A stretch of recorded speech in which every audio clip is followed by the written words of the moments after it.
Il y a toujours un âge où on décide de faire le tri entre ce qu'on garde et ce qu'on jette. Et à partir de 60 ans, surtout à la campagne, c'est une démangeaison qui vous prend régulièrement.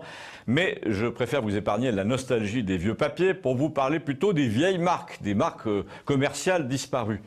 Oui, parce que j'ai retrouvé une paire de piles Wonder, celles qui ne s'usent que si l'on s'en sert, disait la publicité d'époque. C'était même marqué sur les piles elles-mêmes.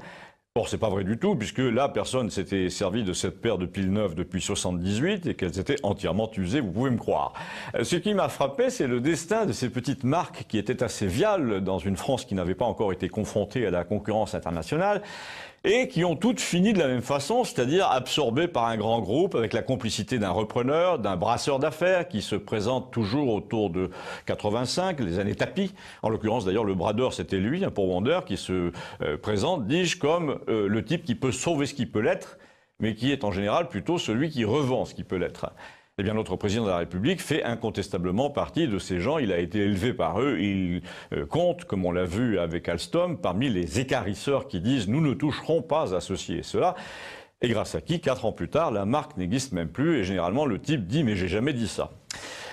L'actionnariat devient étranger, les usines sont démantelées, les gens finissent au chômage, mais j'ai jamais dit que ce serait le cas, que ce serait pas le cas plutôt. Si, mon vieux, vous l'avez dit, désolé, on a les preuves. Dans le genre, nous avons eu aussi le génie Alain Juppé qui voulait brader Thomson grand public pour un franc symbolique, alors que la division en question valait 3 milliards 4 ans après. Ça n'empêche pas, comme vous l'avez vu, notre homme de continuer à plastronner comme un visionnaire avant chaque élection. Donc, pour en revenir à mes cartons, quand vous visitez une vieille maison où des générations de nièces, de belles-sœurs, de gendres, de concubins sont venus pendant l'été, vous trouvez toutes sortes d'objets dans les placards et les paniers à la cave et vous êtes surpris de voir que la plupart des marques n'existent plus. Les couches culottes peau douce, par exemple. Il faut voir que le circuit ordinaire, c'est celui-là, dans ces années-là, les années Mitterrand, nos fleurons sont souvent passés plus ou moins sous gouverne américaine, c'est-à-dire de leurs concurrents, avec la complicité de nos élus, avant de disparaître complètement. Pour les couches culottes peau douce, l'actionnariat transite par la Suède, qui est à ce moment-là, mais ça n'a pas changé, le bac à sable du marché américain. Elle passe par le groupe Kleenex, qui supprime la marque et qui laisse le champ libre à Pampers, laquelle a tout remplacé, comme vous pouvez le voir en ce moment dans les rayons. J'ai aussi trouvé une boîte, dans une boîte à outils, où elle sert à rassembler les petites vis et les clous de tapissier, une boîte de cirage Lion Noir, qui est née, une marque qui est née dans un garage en banlieue parisienne et qui était un gros groupe à force.